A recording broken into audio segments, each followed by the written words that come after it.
Well, for more on how New York is recovering from the historic flooding, we'll bring in Republican Congresswoman from New York and member of the House Transportation and Infrastructure Committee, Nicole Malliotakis. She also serves on the House Foreign Affairs Committee.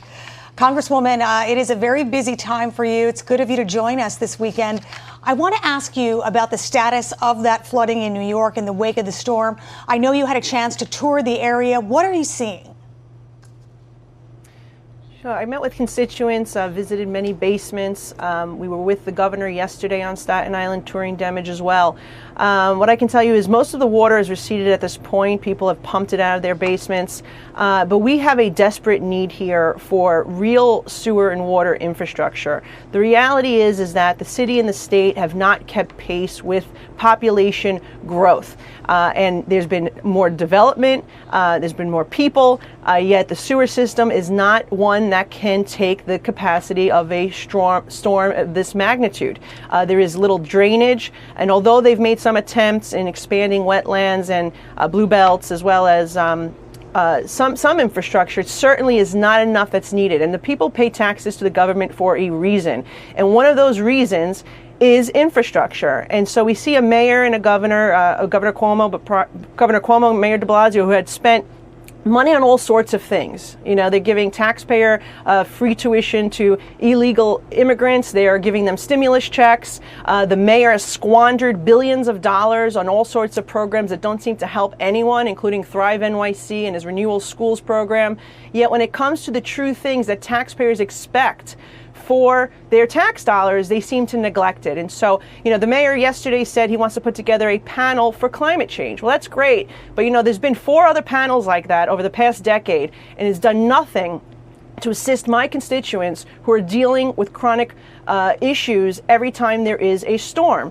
And so what I suggest the mayor do is actually put together a panel to assess the infrastructure that's needed in New York City, the sewer system that is needed to be upgraded, as well as catch basins, et cetera, flood mitigation infrastructure that could occur that would help relieve this water and provide better drainage. And then if the federal government is going to provide funding, if we're finally going to bring this infrastructure bill that's a bipartisan one for a vote, then they will be prepared to maximize the benefit from that package. Yeah, so to your point, it sounds like the area is getting some aid from the state, but you're calling on the federal government, right, for some federal emergency dollars. What will that do? How will that help the people who are suffering right now?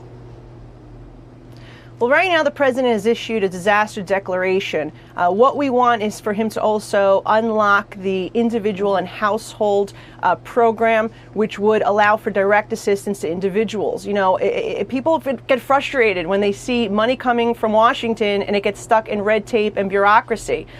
So he's unlocked the aid to go to the municipalities, which is needed to, you know, for reimbursement, for recovery and that sort. But we really need direct assistance straight to the homeowners who have paid taxes all these years and now need some assistance due to a natural disaster that they had no control over.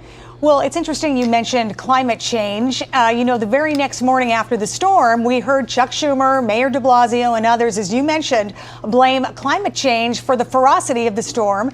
And we heard President Biden say it was an example of why Congress needed to pass his infrastructure bill when they come back to Washington. What do you think about that? Do you think it's appropriate to blame this on climate change? I mean, maybe it is, maybe it isn't. But should he be bringing politics into this when people are suffering?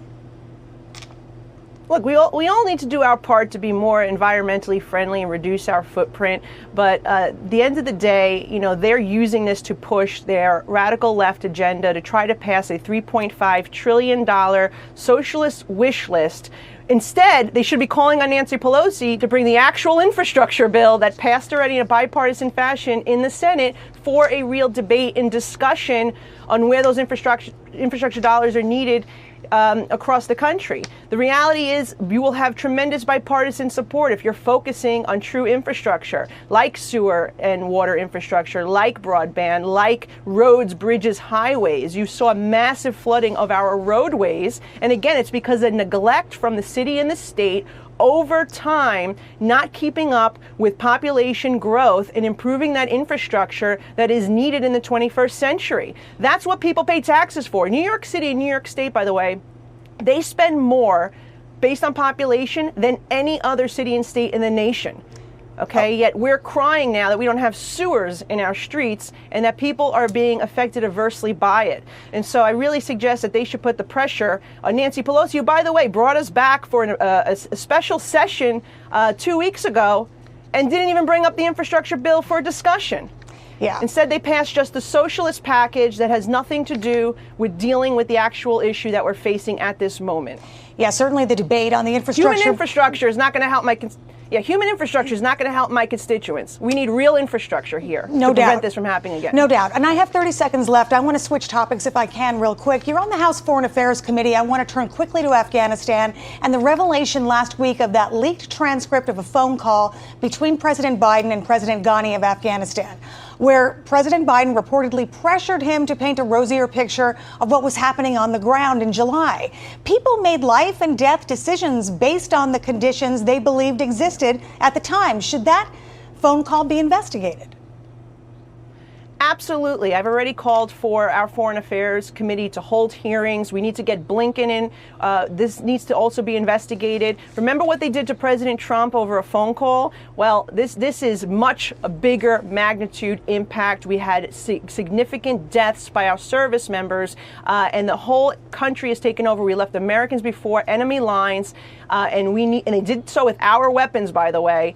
And all of this needs to be investigated, and I hope the Foreign Affairs Committee brings us back very soon so we can get answers that the American people deserve.